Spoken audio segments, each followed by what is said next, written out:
Við blessa þessa samverustund og við biðjum þess að hún mætti vera þér til dýrðar og að andi þinn mætti vera með okkur öllum. Í Jesú nafni, amen. Við erum hjartanlega velkomin hingað í Loftsalinn í dag. Þó við séum kannski mörg sæti ónýtt, þá gaman að sjá okkur öll. Við skulum hefja þessa stund af því að syngja saman sálminn númer 162. Kristur hinn sterki. 162.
Við skulum lesa saman ritningaversið sem að Karen hefur valið í dag.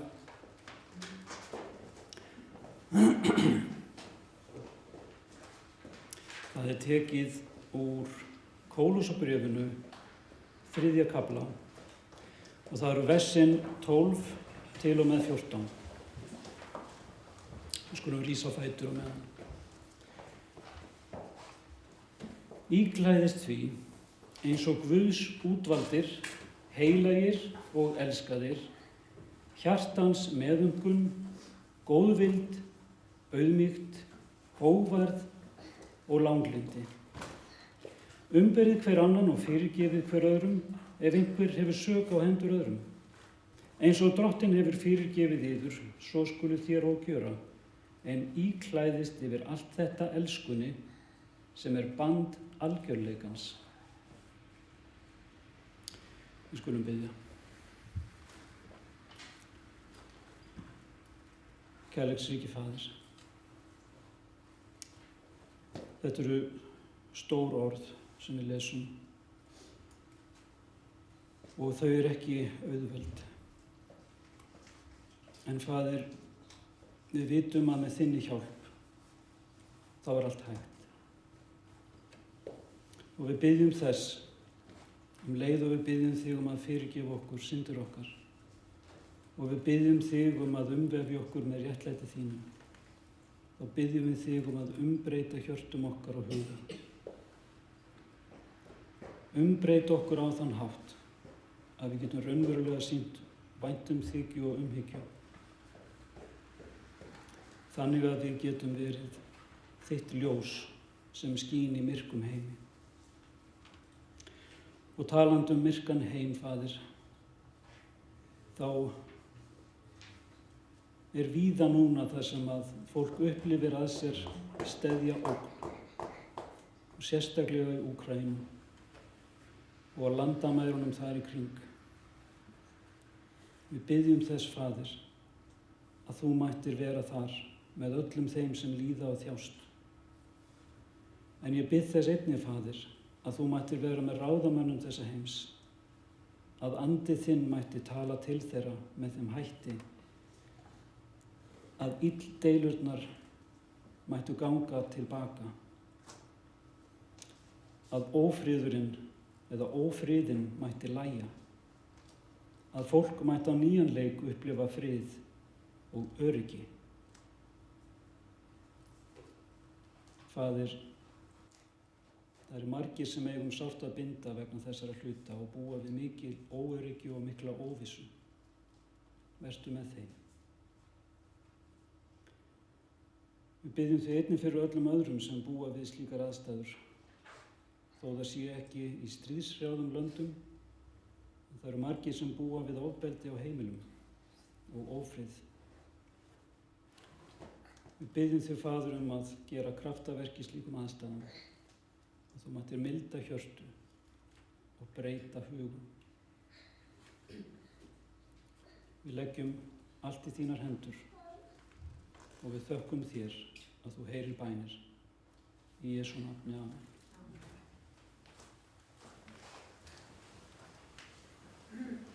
Þá skulum við syngja næst sálmi númer 399, Fræ í frosti sefur.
Jæja, þá er komið að því að við tökum upp gjafir til safnaðarsjóðs og þið sem ekki eru með peninga á ykkur, ykkur er velkomið að leggja inn á reikninginn.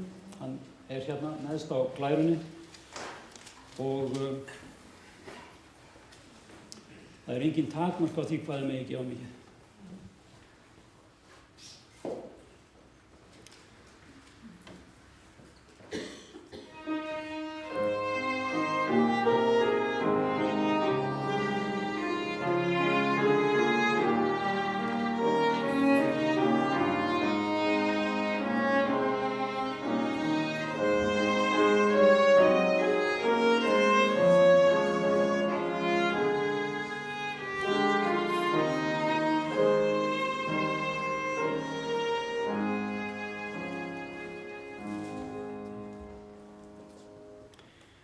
Kærleiksríki Faðir, við þökkum þér fyrir allar þær blessanir sem þú veitir okkur, tímanlegar og andlegar. Við biðjum þig að blessa það sem hefur verið gefið hér í dag. Og við biðjum þig að blessa þá sem eiga að sjá þetta fé, að því verði varið og sem bestan hátt þér til dýrðar. Í Jesú nafni, amen.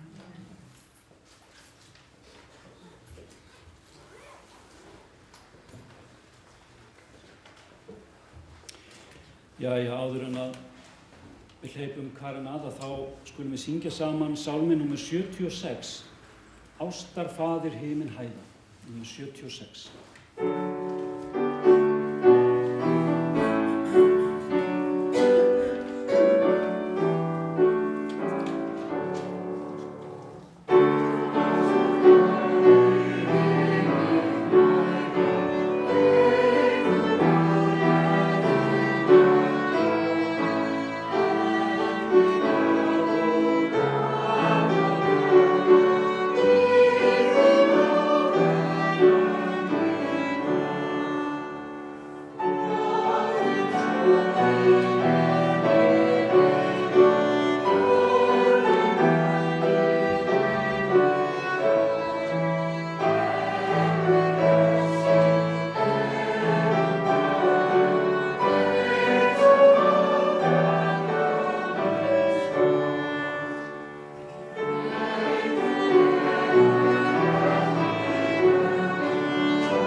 Jæja, krakkar, þá komið að því.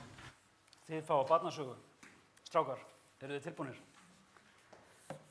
Og ekki bara strákar, það eru stelpur hérna líka. Þið eru öll velkomin að koma hérna fremst.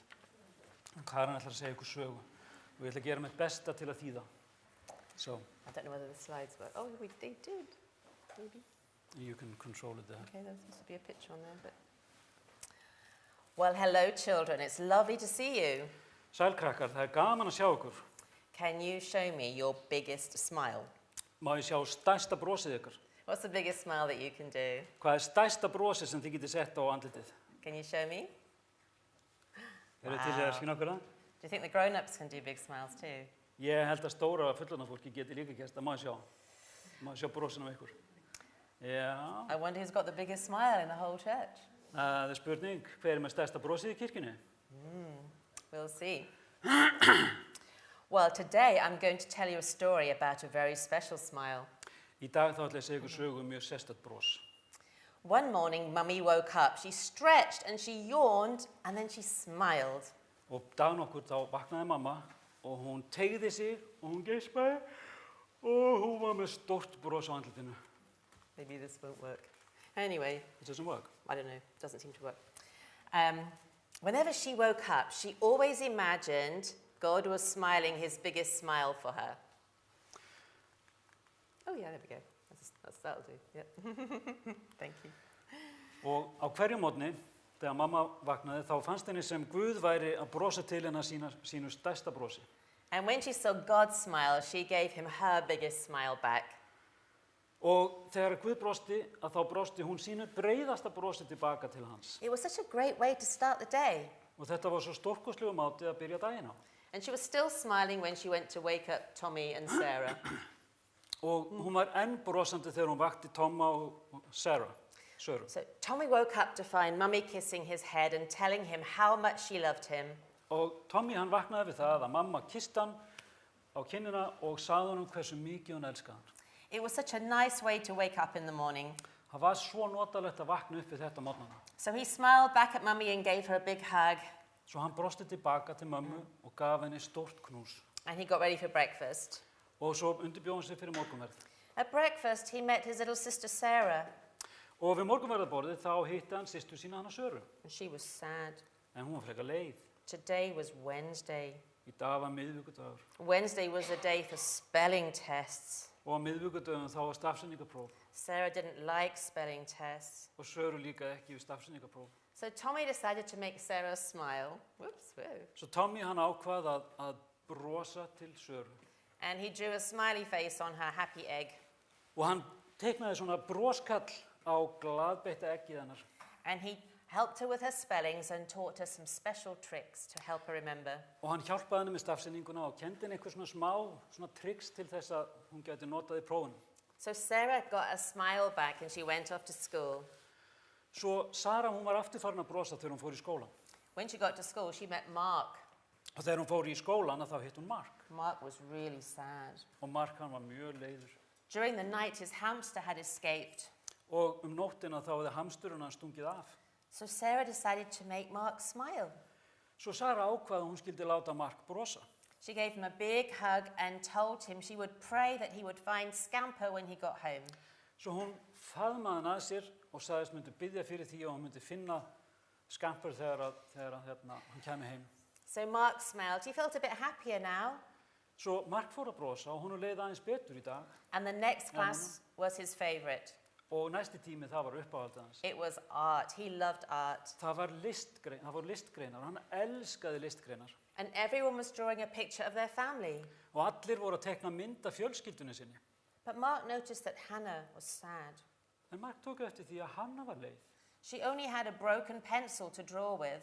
Hún hafði bara með brotin blýant að teikna með. And she didn't like her picture. It didn't look nice. Og henni líkaði ekki við teikninguna sína og henni fannst hún ekki falleg. And she wanted a nice picture to send to her grandma. Og hún vildi svo fallega mynd til að geta gefið ömmu sinni. So Mark decided to make Hannah smile. Svo Mark ákvað að hann skildi láta Hönnu brosa. He shared his coloring pens with her and taught her how to make a beautiful picture of her grandma. Og hann deildi með henni litblýantunum sínum og sýndi henni hvernig hún geti búið til fallega mynd handa ömmu. So Hannah stopped being sad and she started to smile again. Svo Hanna hætti að vera leið og hún fór að brosa aftur. And she was looking forward to lunch because Mummy had made her a wonderful lunch. Og hún hlakkaði til hádegisverðinu því að mamma, hún hafði búið til fallegan og góðan hádegisverð handinni. And she'd even packed some extra treats into the box. Og mamma hafði svona pakkað einhverjum svona ekstra góðum hlutum í nestisboxið. But in the lunchroom, Hannah noticed that Katie was sad. En við matarverðarborðið þá tók hún eftir því að Kata var leið. Katie had left her lunch at home and now she was really hungry. Kata hafði gleymt nestinu heima og nú var hún orðin móðalega svöng. So Hannah decided to make Katie smile. Svo Hanna ákvað að hún skildi láta Kötu brosa. She sat down next to her and opened her lunchbox. Hún settist niður hliðin á henni og opnaði nestisboxið sitt. She shared her sandwiches and treats with her. Hún deildi með henni samlokunum og namminu. And Katie stopped being sad and she began to smile again. Og Kata hætti að vera leið og hún fór að brosa á nýjan leik. Katie was so happy that Hannah was kind. Kata var svo glöð með það hver góð Hanna var. And it gave her a lovely warm glow in her heart all afternoon. Og henni hlýnaði hjartarætur allan eftirmiddaginn. When Katie ran out of school to meet her daddy, he was looking very sad. En þegar Kata fór úr skólanum til að hitta pappa sinna, þá var hann voðalega leiður. She knew he was worried about his work. Hún vissi að hann hafði áhyggjur af vinnunni sinni. So she ran up to him and gave him the most enormous hug. Svo hún hljóp til hans og faðmaði hann að sér. And told him he was the best daddy in the whole world. Og sagði hann að hann var besti pabbi í öllum heiminum. Daddy smiled and hugged Katie. Pabbi brosti og faðmaði Kötu að sér. Oh, this up there, okay. That's up there somewhere, okay. There we go. Daddy smiled and hugged Katie. Somehow she always made him feel better. Og pabbi brosti og faðmaði Kötu að sér og einhvern veginn tókst henni alltaf að láta hann líða betur. And whatever was happening at work, he had a wonderful daughter at home who would always love him. Og hvað svo sem var að gerast í vinnunni, þá vissi hann að hann alltaf fallega og góða dóttur sem elskaði hann. Daddy and Katie stopped at the garage on the way home to buy some milk for Mummy. Og pabbi og Kata stoppuðu á bensínstöðinni og leiðinni heim til þess að kaupa mjólk handa mömmu. In the garage there was a lady who looked really sad. Og þarna á bensínstöðinni þá var kona sem leit út fyrir að voðalega leið. She had filled her car up with petrol and then realized she'd left her money at home. Hún var búin að fylla bílinn af bensíni og gerði sér þá grein fyrir því að hún hafði gleymt peningunum heima. And Katie waved at the lady's children. They were Tommy and Sarah, and she knew them from school. Og Kata, hún vinkaði krökkunum sem voru í bílnum hjá þessari konu og þetta voru Tommy og Sara, hún þekkti þau á skólanum. So Daddy decided to make the lady smile. Svo pabbi hann ákvað að láta þessa konu brosa And he paid for her petrol. og hann borgaði fyrir bensínið hennar. And Mummy said she would pay him back the very next day. Og mamma sagði að hún skildi borga honum aftur bara strax daginn eftir. Mummy was so happy as they drove back home. Og mamma var svo glöð þegar hún keyrði aftur heim. When they got home, Tommy jumped out the car. Og þegar þau komu heim þá stökk Tommy út úr bílnum. But oh no, the cookies he made at school fell out of his bag into a puddle. En kökurnar sem hann hefði búið til í skólanum það duttu út úr bakpökunum og ofan í poll. Tommy was so sad because now they were all ruined.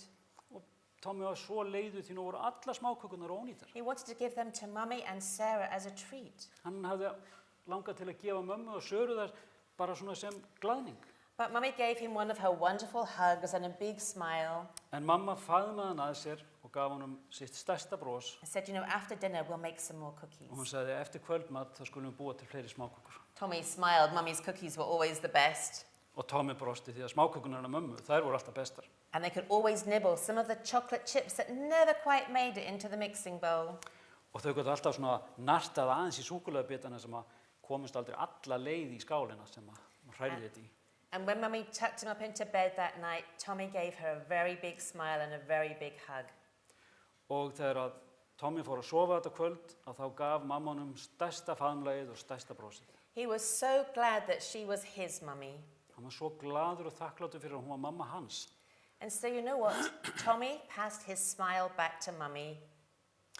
Svo veistu hvað, Tommy hann gaf mömmu aftur tilbaka So brosið. she could look after it for the night and keep it safe until the morning. Svo hún geti passað upp á það alla nóttina og geymt það til næsta morguns. And the smile smiled as it went to sleep that night. Og brosið brosti þegar hún fór að sofa. Because it had been passed from person to person all through the day. Því það hafði farið frá einni mannesku til annar allan liðlangan daginn. And the best thing about being a smile is making sad people happy again. Og það besta við að vera bros það að láta leiðu fólki líða vel aftur. Through laughter, kindness, sharing, helping, praying. Í gegnum hlátur, góðmennsku, að deila með öðrum, bæn, And especially love. en sérstaklega Now, kærleika. I want you to show me again your biggest smile ever. Mér langar til að biðja ykkur aftur að sýna mér stærstu brosin ykkar. And I want you to find someone to share your smile with today. Og mér langar til að þú finnir einhvern sem getur deilt þessu brosi með. Maybe someone who's sad, Kannski einhver sem að lítur út fyrir að leiður. because you never know when your smile will go around in a big circle and come back to you just when you need it. Því þú veist aldrei hvenær brosið þitt fer stóran hring og kemur aftur til þín þegar þú þarft mest á því að halda. And you know, every time you smile, Og veistu, í hvers sinn sem þú brosir, people see some of God's smile too. þá sér fólk pínlítið að brosi Guðs líka. Let's pray. Við skulum biðja. Father God, thank you for loving us so much. Faðir vor, við þökkum til fyrir að elska okkur svona mikið. Thank you that all of us bring a great big smile of joy to your face. Þakka þér fyrir að hvert og eitt okkar getur fært stórt bros yfir andlit þitt. Because we are all your precious children. Því við erum öll þín dýrmætu börn. And help us to share some of that great big smile of yours with everyone we meet today. Og hjálpa okkur að deila þessu stóra mikla brosi þínu með öllum hér í dag. In Jesus' name, amen. Í Jesú nafni, amen.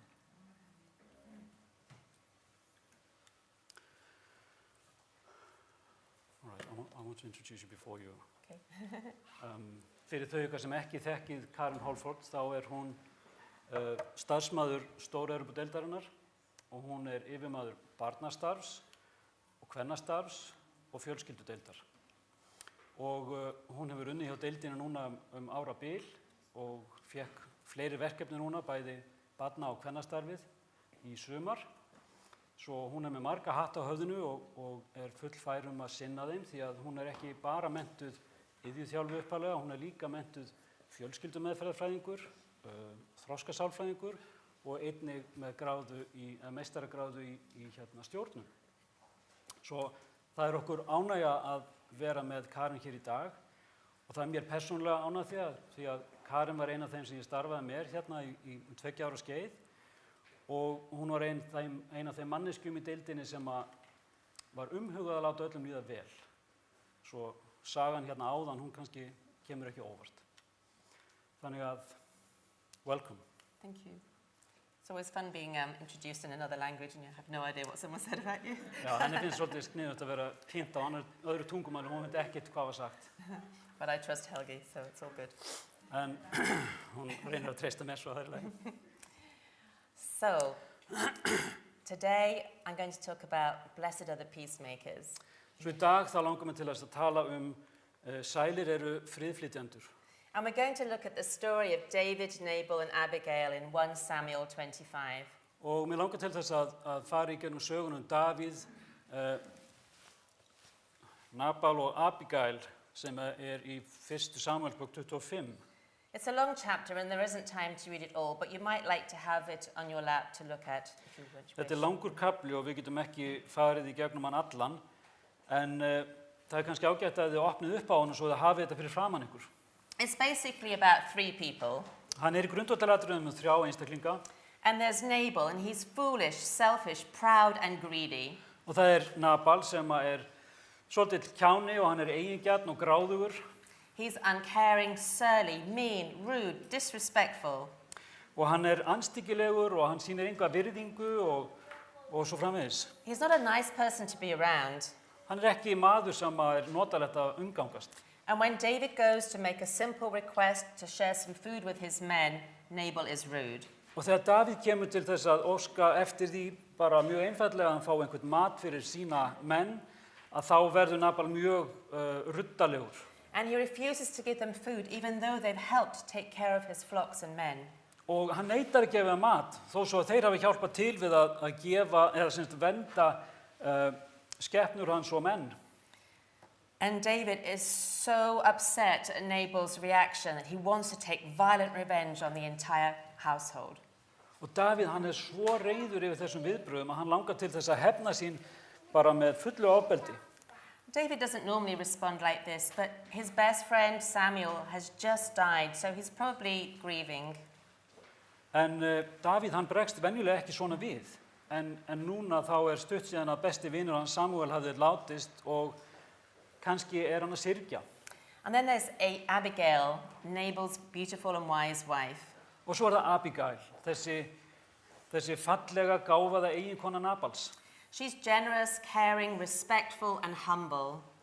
Hún örlát, hún umhyggjusöm og sýnir virðingu og auðmjúk. And when she hears about the conflict between David and Nabal, she rushes to David to make things right. Og þegar hún heyrir af þessum illdeilum milli Davíðs og Nabals, þá fer hún til og flýtir sér til Davíðs til að reyna að bera klæði á vopnin. She bows down humbly and respectfully and blesses David over and over again. Hún krýpur fram fyrir honum í auðmýkt og hún blessar Davíð aftur og aftur. And the way that she does this manages to calm David. Og aðferðin sem hún notar til að gera þetta leiðir til þess að hún að róa Davíð.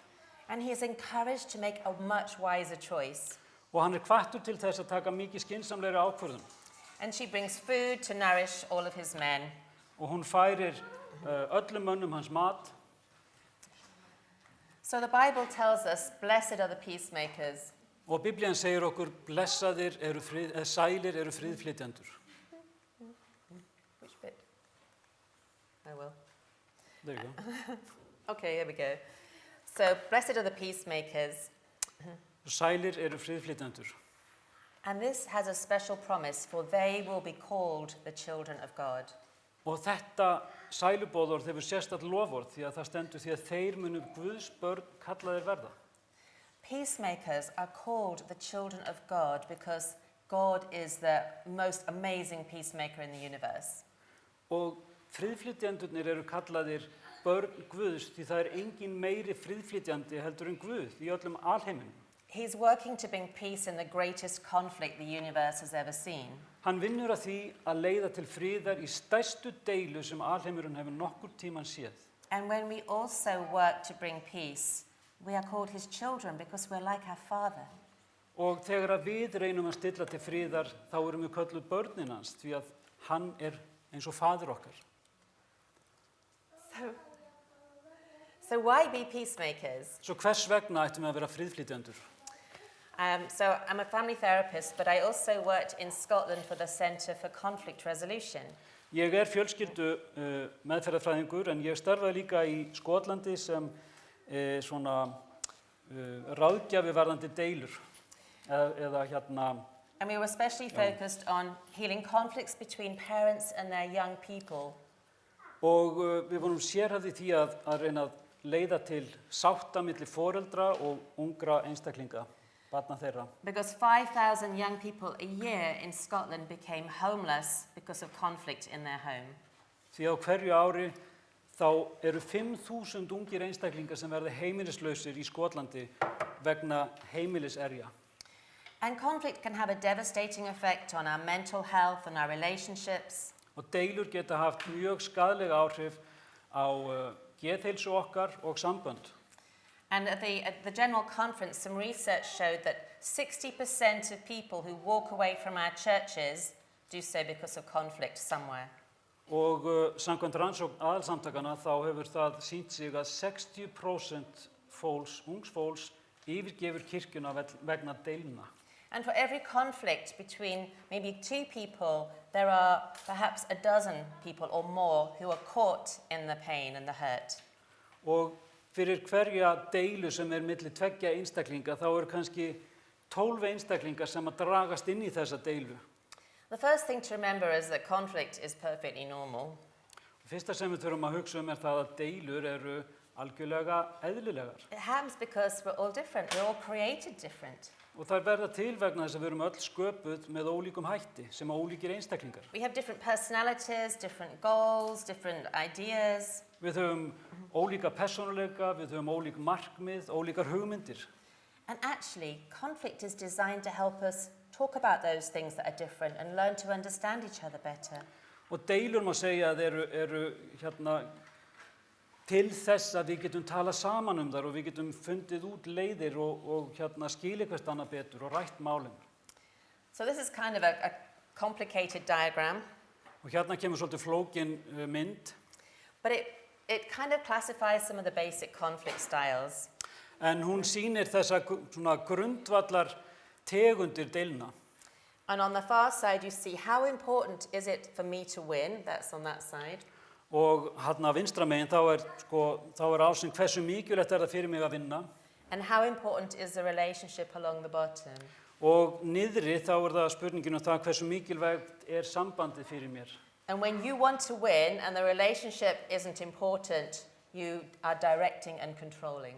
Og þegar þú vilt bara vinna og sambandið skiptir þig engu máli, þá verður þú mjög fyrirskipandi og stjórnsamur. And you say, I'm going to win and you're going to lose. Og þú segir, ég ætla að vinna og þú munt tapa. And that builds resentment, distrust and fear. Og það leiðir til fyrirlitningar, vantrausts og ótta. We haven't got time to go through all of these. Við höfum ekki tíma til að fara yfir þetta allt saman. But if you want to take a picture of the slide, it's interesting to look at them later. En ef þú vilt taka mynd af þessari glæru, þá getur verið áhugavert að líta á hana seinna. But the most positive one is collaborating. En það sem jákvæðast, það samstarfið. And that's where we both work together for a win-win solution. Og það þegar við vinnum öll saman eða bæði saman að því að vinna, báðir aðilar. It takes time to listen to each other, to learn about each other. Það tekur tíma að hlusta á hvert annað og læra hvert annað. And to work towards something that you're both happy with. Og vinna að einhverju sem að báðir eru ánægðir með. But it's worth it because when you do that, the relationship is so much stronger. En það þess virði, því að þegar það hefur verið gert, þá verður sambandið því sterkara. So there used to be a time when we'd look at conflict resolution. So here's a conflict, now we have to sort out how we're going to get people back together again. Og þetta gerum við þegar við erum í svona deilu samningaumræðum að hér eitthvað vandamál og svo þetta það sem við getum gert til að leysa úr því. But now we've learned that it's much better to create the kind of relationships where conflict is less likely to happen in the first place. En það getur verið betra að stuðla að slíkum samböndum þar sem að það bara ennþá ólíklegra að deilur eigi sér stað. There's a lady called Sue Johnson who studied couples having arguments for like 20 years. Og það kona sem heitir Sue Johnson sem rannsakaði deilur meðal hjóna í áratugi. She wanted to find out what was going on when they fought so badly. Og hana langaði til að vita hvað það sem gengur á þegar fólk rífst svona illilega. And what she discovered after painstakingly looking at what they were saying to each other Og það sem hún uppgötaði þegar hún var búin að skoða hvað það sem fólk að segja við hvert annað was that there were some big questions underneath the argument that were fueling that argument. Að það voru nokkrar grundvallar spurningar sem lágu að baki því og sko fóðraði illdeilurnar. Because if we don't feel safe in this relationship, if we don't feel loved and cared for, we get a bit wobbly. Því að þegar við upplifum okkur ekki örugg í sambandinu og við upplifum ekki að það sé okkur sé sýnd umhyggja, þá verður þetta allt svona frekar óstöðugt. And if we're a bit fearful and anxious in the relationship, we're much more likely to trigger a conflict. Og þegar við erum óttaslegin í sambandinu þá það miklu líklegri til þess að leiða til illdeilna. So these are some big questions that are underneath most conflicts that we have with other people. Og þetta eru stóru spurningarnar sem liggja til grundvallar flestum deilum. And do you care about me? Do you appreciate me? Þér umhugað mig? Kanntu að meta mig? Can you empathize with my feelings? Do you understand them? Geturðu fundið til með tilfinningum mínum? Skilurðu þær? Are you willing to help me when you can see I'm struggling? Ertu tilbúin til að hjálpa mér þegar þú sérð að ég að glíma við eitthvað? And will you always be there for me? Can I trust you? Are you committed? Muntu alltaf vera til staðar fyrir mig? Get ég treyst þér? And when we live in ways that keep these big questions answered, conflict is deeply reduced. Og þegar við lifum með þeim hætti að þessum spurningum svarað, að þá drögum við verulega úr öllum deilum. You may still have conflicts, but they're much less fiery and painful. Það getur vel verið að koma upp einhver ágreiningur en það miklu minna vandamál og miklu sársauka minna. And they're much easier to repair. Og það miklu auðveldara að leysa vandan. And the latest research is showing that when there is a rift, we need to repair it before bedtime. Og nýjustu rannsóknir sýna að þegar það einhver gjá sem að myndast, að þá þurfum við að leysa úr því áður en við förum að sofa. I think you've heard that idea before somewhere. Ég hugsaði að við heyrt það einhvers staðar áður. But the research now shows that you must repair before bedtime because if you sleep on a broken relationship, it goes deeper into your brain and causes anxiety and depression.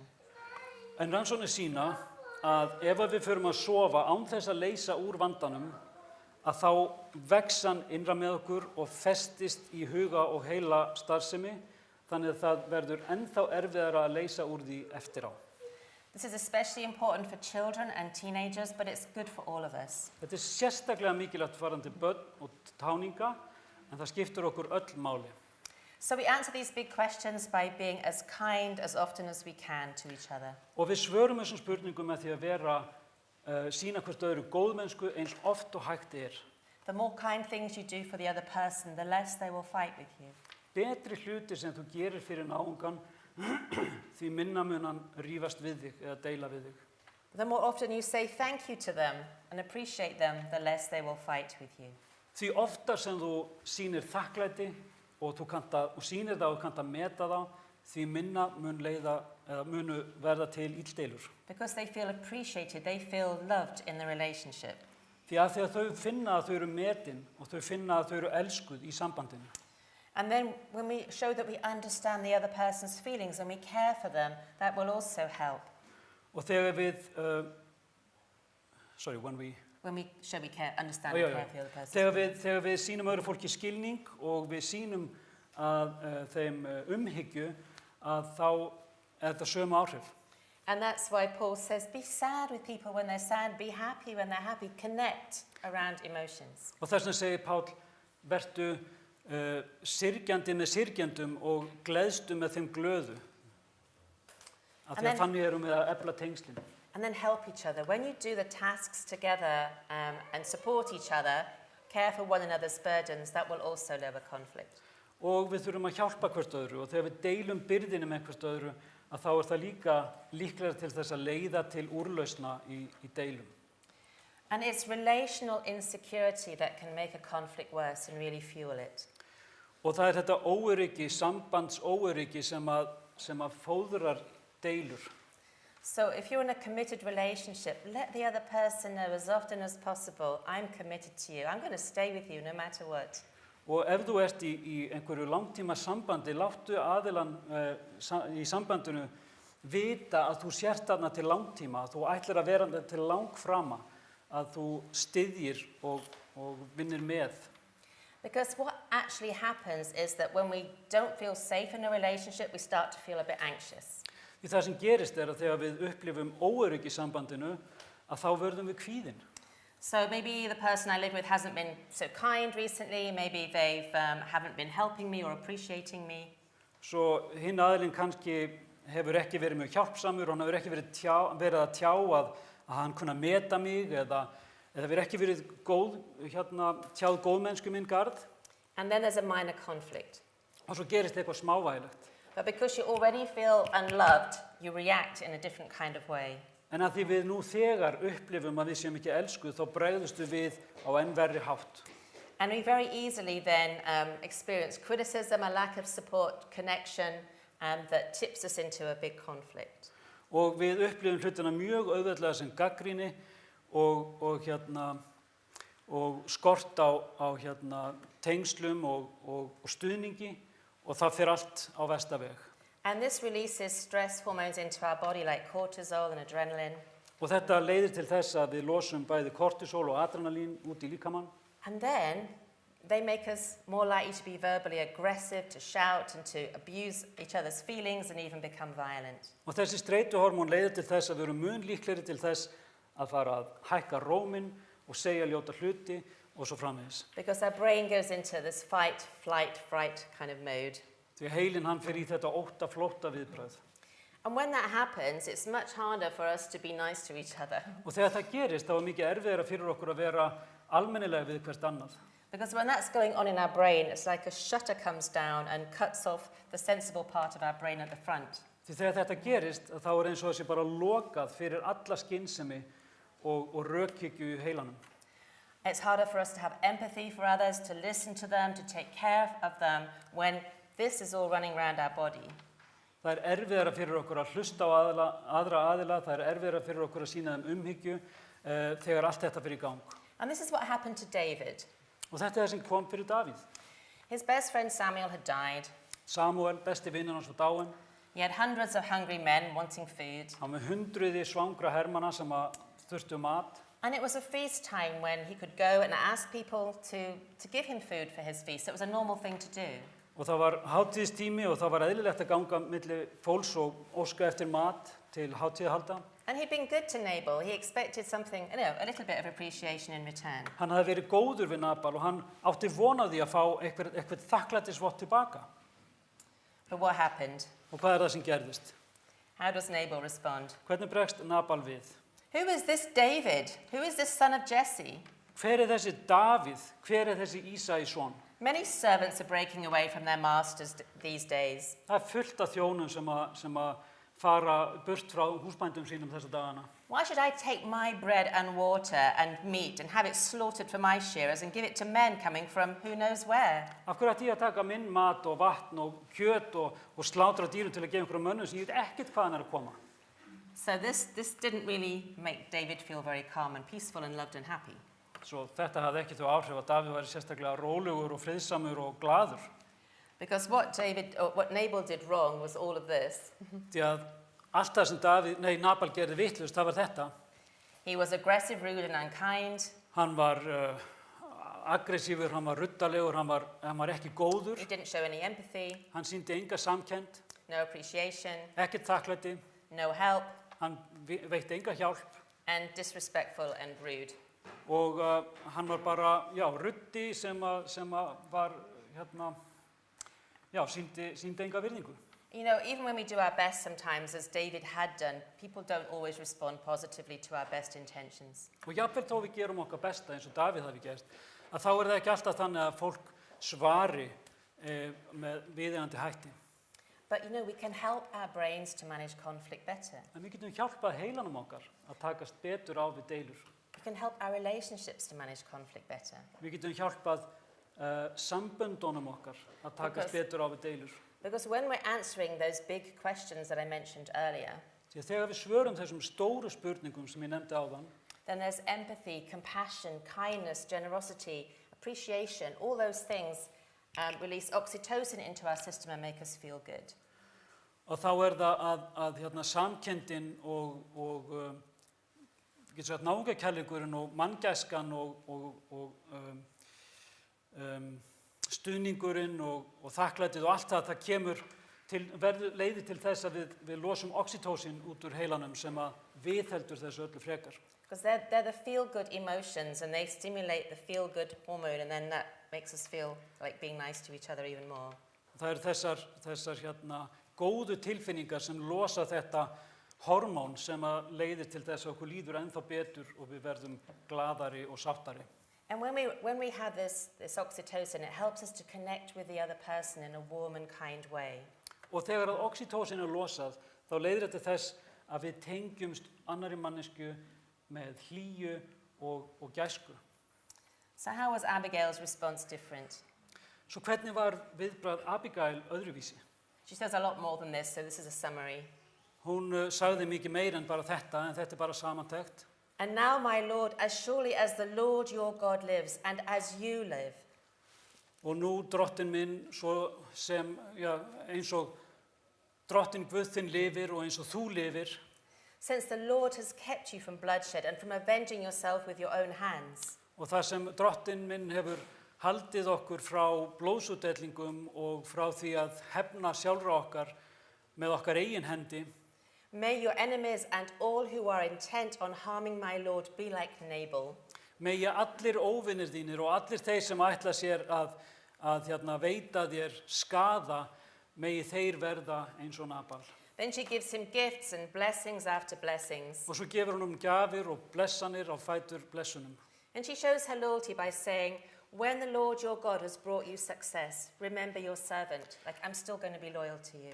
Og hún heldur áfram og endar með því að segja, og þegar drottinn Guð þinn hefur veitt þér velgengni, minnstu þá þjóns þíns.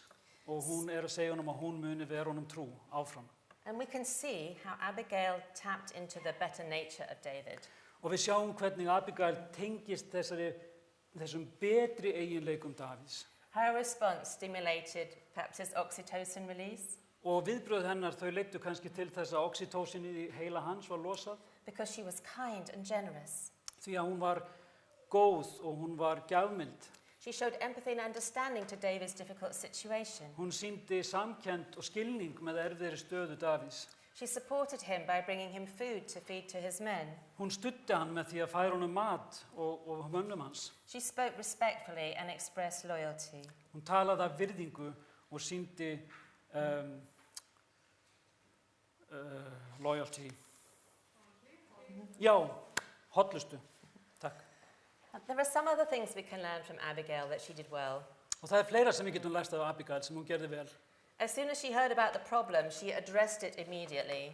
Leið og hún heyrði af vandamálinu, þá steig hún inn í málið leið. I'm always amazed how many cakes and stuff she had in her pantry that she could take to David and his men.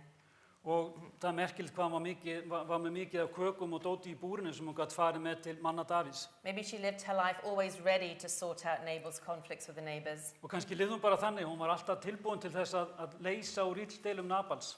She makes the first move because she is courageous, mature and wise and loving. Og hún tók fyrsta skrefið í átt að friði og þetta sýndi þroska hennar hugrekki og visku. She started her conversation humbly and warmly, which is more likely to calm the other person down and help them. Og hún byrjar samtalið með auðmýkt og hlýju sem leiðir til þess að það mikið minni líkur á því að það versni sambandið. And she spoke calmly, softly, kindly and respectfully. Og hún talaði rólega af mildi og gæsku og virðingu. She acknowledged his concerns and desires. Hún virti áhyggjur hans og óskir. She helped him to get in touch with his better nature. Hún hjálpaði honum að tengjast sinni betri hlið. She expressed her care for him. Hún tjáði umhyggju fyrir honum. And she expressed her concerns in a kind and non-judgmental way. Og hún tjáði áhyggjur sínar á góðan og góðan máta. So this statement here that I've just put on the screen here, this is my anti-nag statement. Og þetta svona anti-röfl yfirlýsingin sem Karen með hérna. And I developed this in my marriage to Bernie. Og ég hef þróað þetta í hjónabandi mínu með Bernie. And if you do want to take a picture of it, it's quite useful. Og ef þú vilt taka mynd af þessu, þá þetta mjög gagnlegt. And it's developed over the years to be even better than it was at the beginning. Og þetta hefur þróast í gegnum tíðina til þess að verða jafnvel ennþá betri heldur en það var í upphafi. And when couples come to me with issues, I get them to voice them to each other using this kind of format. Og þegar að pör koma til mín í meðferð, þá reyni ég að fá þau til að tjá hugsanir sínar í gegnum þetta format hérna. It's a warm and polite request form. Og þetta bara svona hlýlegt og kurteist form. In this specific situation, when this specific thing happens, og í þessum sérstöku aðstæðum þar sem að þessi sérstakir hluti gerist, I feel because, þá líður mér vegna þess að, and it would really help me if you would do this specific thing. Og það myndi virkilega hjálpa mér ef þú myndi gera þennan sérstakar hlut. Then I could help you by doing this. Og þá get ég hjálpa þér með því að gera þetta. This is just one idea. Þetta bara ein hugmynd. So what are your ideas about how we could work on this together? Svo hver þín hugmynd af því hvernig við getum leyst úr þessu saman? So it might be, when someone walks across my clean floor with dirty shoes, Svo til dæmis þegar einhver lappar yfir hreina gólfið mitt og skítuðum skónum, I feel frustrated. þá verð ég pirruð. Because I've just spent an hour cleaning that floor. Því að ég varði klukkutíma í að þrífa þetta gólf. And I was feeling really good that at last it was clean. Og mér leið virkilega vel með það að það var loksins orðið hreint. And it would really help me if you would leave your shoes outside when they're muddy. Og það myndi hjálpa mér ef þú myndi skilja skóna þín eftir úti þegar þeir eru skítugir. Or put them in this bowl and bring them in.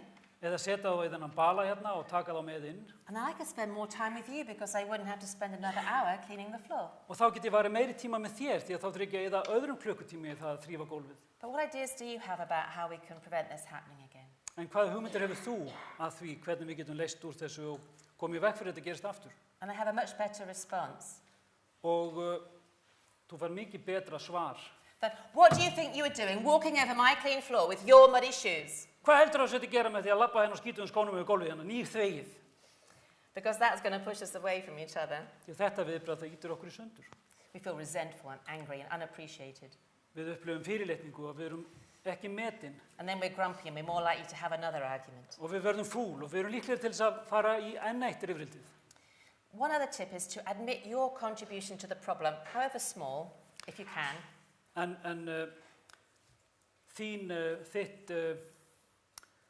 Þín leið til þess að reyna að leysa þetta, þín hugmynd að því hvernig við getum leyst þetta, sama hversu lítil sú kann að vera. And share the responsibility for solving it. Hún skiptir máli og í því að leysa þetta sameiginlega. When we use words like, this is our problem, how can we work on it? Að hugsa þetta sem okkar vandamál, hvernig getum við leyst úr því? We invite people to collaborate with us to find a solution. Við bjóðum fólki til þess að starfa saman að því að finna lausn. When I say, this is about you and it's your problem, then I'm not there to help. I'm not there to participate in the solution. Þegar ég segi bara, þetta þitt vandamál, það þú sem gerðir þetta, þá ég ekki að finna neina leið til þess að leysa úr vandanum. And if you can just change one word, it makes a huge difference. Og bara með því að breyta einu orði, þá getur það breytt stórum hlut. So you want this, but I want that. Þú vilt þetta, en ég vil þetta. You feel like pushed apart. Þá But if you við say, að íta hvort öðru í burtu, frá hvort öðru. but if you say, well, you want that, and I want that, how can we have both? En ef þú segir, þú vilt þetta, en ég vil þetta, hvernig getum við fengið báða hlutina? How can we find a way to do something unique and creative that will bring us together? Hvernig getum við fundið leið til að gera eitthvað alveg sérstakt og skapandi til þess að leysa úr þessu? It's more important to take care of a valuable relationship than to win an argument. Það mikilvægara að hlúa að verðmætu sambandi heldur en að sigra deilur. Because every time we win, the relationship loses something very special. Því hvert sinn sem við vinnum, að þá tapar sambandið einhverju sérstöku. I once had a client who said, I have won every argument I've ever had. Ég var einu sinni með skjólstæðing sem sagði við mig, ég hef unnið hvert einasta rifrildi sem við höfum átt. He had also broken every relationship he ever had. En hann hafði líka mólað í sundur hvert einasta samband sem hann hafði verið í. In his desire to win every argument, he had broken hearts and families, and he was a very lonely and distressed man. Og í viðleitni sinni til þess að vinna hvert einasta rifrildi, þá hafði hann brotið fólk og hann endaði einmana, þessi maður. So, we're nearly finished, but I want to tell you this story about Bernie and me and an argument. Við erum alveg að klára, en mér langar til að segja ykkur þessa sögu af Bernie og mér og ákveður rifrildi. So, about, I don't know, 15 years ago, my husband and I were both studying family therapy at the same time. Og fyrir 15 árum þá vorum við hjónin bæði að læra fjölskylduráðgjöf á sama tíma. And we had 3 teenagers. Og það voru 3 táningar á heimilinu.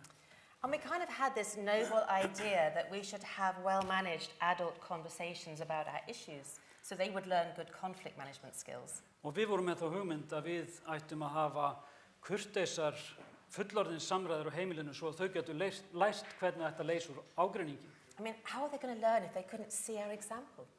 Svo hvernig ósköpunum ættu þau geta lært ef þau gátu ekki séð fordæmi okkar? So we tried to choose some things that we knew we could resolve quite well in front of them. Svo við ákváðum að velja eitthvað sem við töldum okkur geta leyst með góðum hætti fyrir framan þau. But one day, En dag nokkuð, all hell broke loose. þá var það allt bara vitlaust. So Bernie and I are having one of these supposedly well-managed conversations at the dinner table with our children. The children were observing. We were having a... Já. Og þarna eitt kvöldið, þar sem við vorum við kvöldverðarborðið, og börnin að fylgjast með okkar kurteisu fullorðins samræðum. But maybe we both had a really bad day. Og kannski var það því að við höfum bæði átt mjög erfiðan dag. We soon forgot the children were anywhere near us. Við vistum þá bara steingleymd í að börnin voru nálægt okkur. And we started to say things louder and louder and louder. Og við byrjum að tala hærra og hærra og hærra. We're completely oblivious to each other and to the kids. Gjörsamlega ómeðvituð okkur sjálf eða krakkana. We were each trying to get our own way. Við vorum hvort sig að reyna að fá okkar í gegn. And suddenly there's a knock on the table. Og allt í einu þá bara barið í borðið. You got me. And there was a bang on the table and we were so shocked. Og þá barið í borðið og við bara hrukkum við. It was Nathan, our middle one. Það var Nathan, miðbarnið okkar. Maybe the peacemaker one. Kannski friðflytjandinn. He said, Mum, Dad, stop. Og hann sagði, mamma, pappi, hættið þið. You're behaving like children. Þið hegðið ykkur eins og börn. And you're studying family therapy. You ought to know better. Og þið eru að læra fjölskyldumeðferð. Þið eigið að vita betur. And then Nathan turned to Bernie. Og svo sneri Nathan sér að Bernie. And he said, Dad. Og hann sagði, pappi. Listen to Mum with your heart. Og hann sagði, pappi, hlustaðu á mömmu með hjartað þínu. Listen to her emotions. Hlustaðu á tilfinningar hennar. They're really important. Þær eru mjög mikilvægar. I'm thinking, I'm so proud of my son. Og ég hugsa, ég svo stolt af syninum. Really brought him up well. Ég hef alið hann vel upp. And then he turns to me. Og svo snýr hann sér að mér. And he says, and Hann Mum, segir, og mamma, listen to Dad with your brain. hlustaðu á pappa með heilanum. Because he's got some really sensible things to say. Því að hann með svolítið góða hluti að segja. Well, we were both quite quiet then. Við þögnuðum bæði tvö. And we realized we'd been arguing in 2 different languages. Og við tókum eftir því að við vorum búin að vera að rífast á 2 ólíkum tungumálum. I was speaking from the language of the heart. I needed Bernie to acknowledge my emotions. Ég hafði verið að tala út frá hjartanu og ég þurfti á því að halda að Bernie skildi tilfinningar mínar. And Bernie was trying to persuade me of something rational. En Bernie hann var að reyna að sannfæra mig eitthvað rökfast og eitthvað rökhyggju. But if you remember what happens in the brain, when you are highly aroused emotionally, you can't even connect with the rational part of your brain. En ef þú munið eftir það, þegar þú ert mjög æstur tilfinningalega, þá getur ekki einu sinni tengt við rökhyggjuna í heilanum. Actually, you need to calm those emotions first before you can have a rational conversation. Og þú þarft reyndar að lægja tilfinningarnar fyrst áður en þú getur átt rökrænar umræður. And it can actually take 90 minutes for that emotion to subside enough for the person to engage their prefrontal cortex and think rationally again. Og þetta getur tekið alltaf 90 mínútum fyrir heilan að róa sig niður þannig að heilabörkurinn geti aftur farið að takast á við hlutina með rökgrannum hætti. So if you find yourself having a heated discussion, think, are you speaking different languages? Svo ef að þú finnur að þú ert komin í svona einhverjar heitar umræður, veltu þið fyrir þér hvort að þið séu að tala sama tungumálið. How can you calm each other down? Hvernig getið þið róa hvert annað niður? The happiest couples and relationships know how to soothe the other person down as Abigail soothed David. Hamingjusamasta fólkið, það kann leiðir til þess að róa hvort annað niður. There's a famous book called The Righteous Mind. Það er fræg bók sem heitir The Righteous Mind. And Jonathan Haidt says this. Og Jonathan Haidt segir þetta. The next time you find yourself next to someone from another matrix, another idea, don't just jump right in.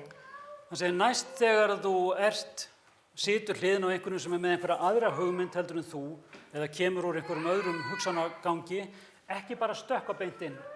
Don't bring up morality until you find a few points of commonality or some other way you can establish connection and trust.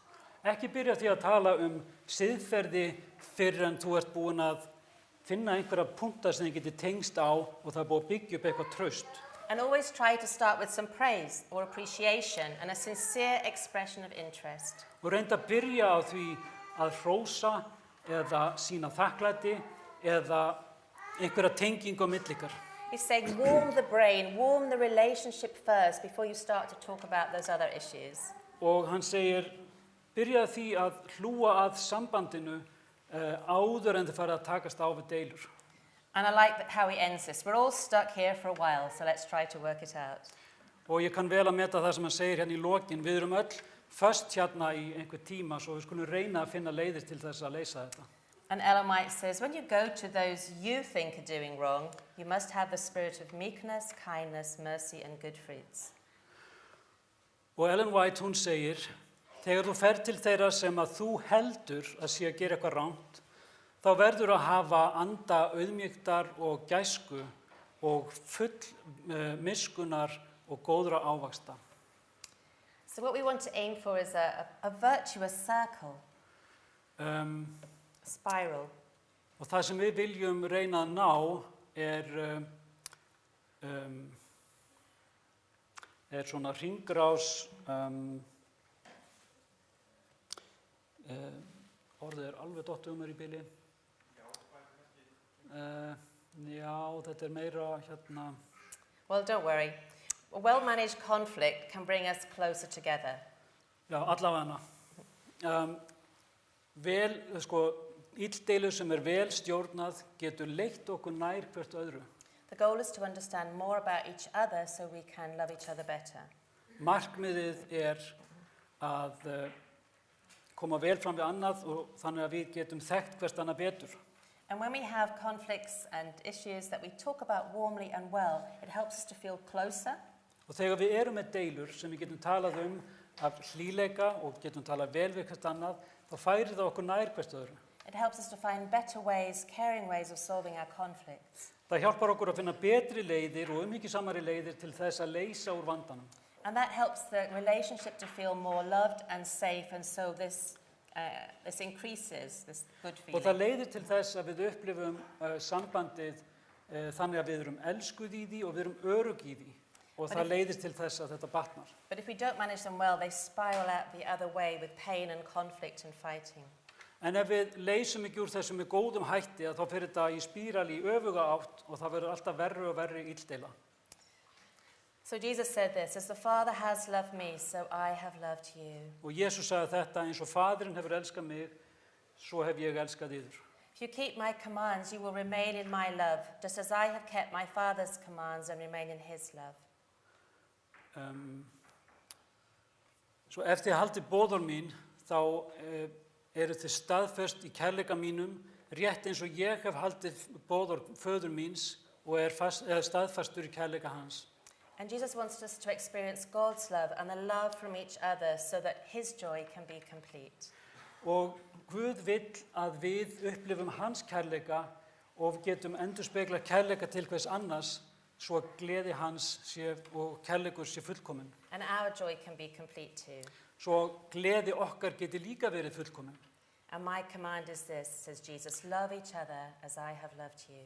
Og boðorð mitt þetta, segir Jesú, að þér elski hvern annan eins og ég hef elskað yður. So let's think what we can do differently that might change the course of our conflicts. Svo við skulum hugsa það hvað við getum gert öðruvísi til þess að leiða deilurnar í aðra átt. Whoops.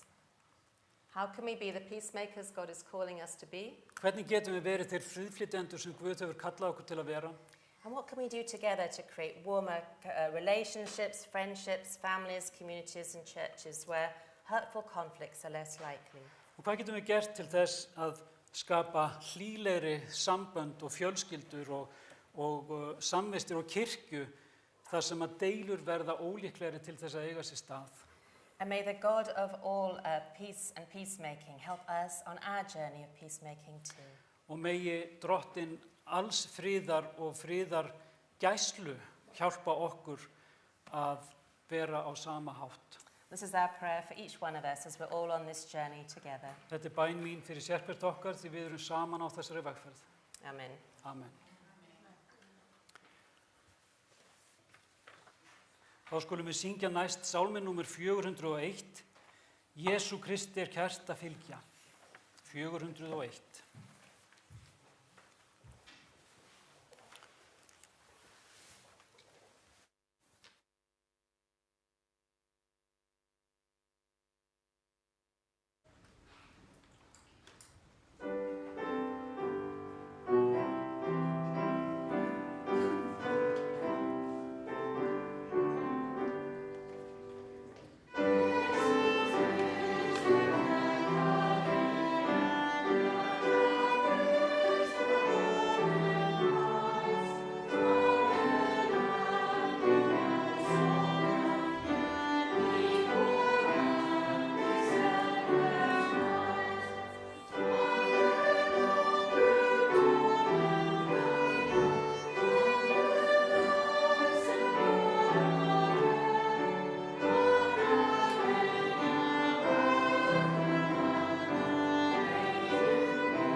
Við skulum rísa á fætur meðan ég fer með blessunarorðin.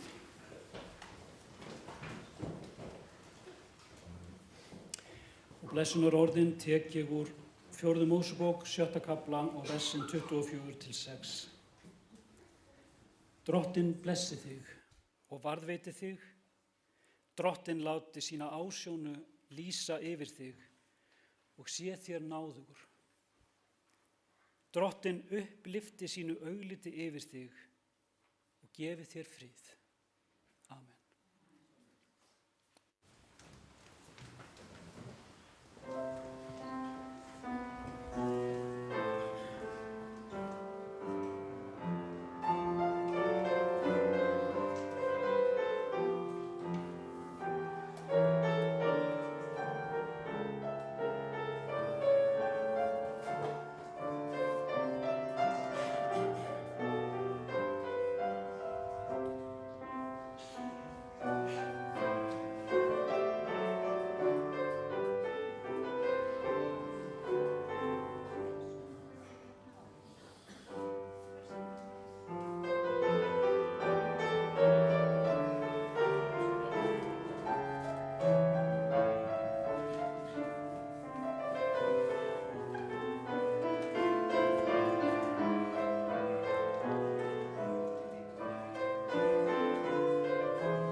Jæja, þá komið að því að við skiptum í deildir. Áður langar mig til þess að nefna það að það námskeið í gangi niður í Suðurhlíð sem að Karen hefur verið að halda ásamt Lindu Kó sem yfirmaður barnastarfs hjá GC eða aðalsamtökunum. Og þetta byrjaði í gærkvöldi klukkan 8 með mjög góðum og áhugaverðum fyrirlestri og heldur áfram núna eftir hádegið. Og ég geri ráð fyrir að það sé boðið upp á mat hér á eftir, að ég held að það sé, en það líka boðið upp á mat niður í Suðurhlíð fyrir þá sem vilja fara þangað og það heldur áfram námskeiðið klukkan 2 og svo það aftur á morgun í fyrramálið. Munið klukkan hvað það byrjar í fyrramálið? 11, takk Kristín, 11 í fyrramálið. Þannig að ef þið sjáu ykkur fært þá þetta mjög áhugaverði fyrirlestrar sambönd, samskipti sem að ég held að allir ættu að geta grætt á. Og þetta ekki bara fyrir konur. Þetta nefnilega ekki bara fyrir konur. Ég lærði ýmislegt í gær. Merkilegt nokk. Þannig að allir velkomnir. Eru aðrar tilkynningar áður en haldið lengra. Ein hér og ein þarna. Gjörðu svo vel. Góðan daginn, gleðileg hvíldardag. Ég meina tilkynningu varðandi mat. Við erum aftur að byrja með súpu og brauð eða mat eftir samkomu og allir sem vilja taka þátt eru velkomin annarkvort tala við mig eða Önnu sem var að þýða eða Kristín Láru. Svo bara, já, það súpa og brauð í dag líka. Það var smá misskilningur að allir eru velkomnir að fara í Suðurhlíð. En allavega, allir sem vilja vera hér eru velkomin. Og svo næsta hvíldardag, þá bara ef einhver vill koma með súpu og brauð, með súpu eða eitthvað, sem sagt, svona sérstakt rétt, þá bara eru velkomin. Koma eitthvað brauð, álegg, já, bara því nefni það, Já, á ég segja á ensku. Maybe that you could understand. Yeah, I can say that also in English. Happy Sabbath. So we are starting again after a long pause with soup and bread.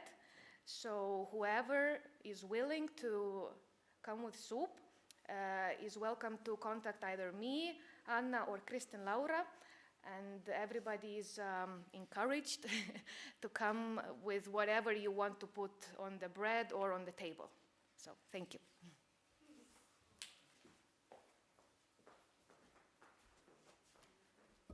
Góðan daginn.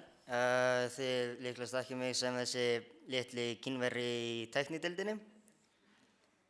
Þetta ekki endilega beint tilkynning, þetta meira svona eitthvað sem búið að vera í hausnum mínum í svolítinn tíma. Ég get líka þýtt þetta á ensku fyrir þá sem skilja ekki íslensku. En við skulum bara byrja. Þannig, það sem ég var meira að hugsa var eiginlega að þessi biblíusagan í raun eiginlega að það einhver engill sem segir bara fyrst að mér var sparkað út úr himnum, þá ætla ég bara að brjóta mannveruna sem Guð segir að í mynd hans. Og hann því. Og það ástæðan hverju við enduðum með þessum djúpum kúki, af því ég nenni ekki að fara lengra. En pabbi að segja að ég ætti að passa tungumálið hérna, þannig ég ætla kannski bara að gera það. Já, en það þýðir að við erum komin í mjög hranalega veru, en Guð gafst ekki upp á okkur.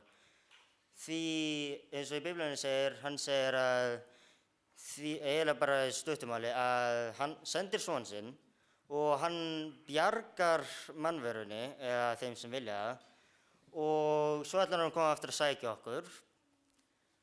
Og já, og Satan hann á eftir að deyja því hann búinn að velja útkomu sína. Það er ekki eftir að vera mjög fallegt fyrir hann, bara ekki mjög góð útkomu fyrir hann því hann búinn að velja það. Og eiginlega það stuttumlega biblíusagan. Hvað? Það svo í því á ensku. Sorry. Það því á ensku sem svona fyrst. Hvað svo það? Pabbi því bara enskuðu kastið eftir. Þá komið að leksíu. Mér langar til að hvetja ykkur til þess að taka smá tíma í leksíunni til þess að biðja fyrir Úkraínu og styrjöldinni sem í gangi. Kirkjurnar okkar hafa verið hvattar til þess út allar jarðir og ég vil hvetja ykkur til þess líka. En nú komið að leksíu, gjörið svo vel.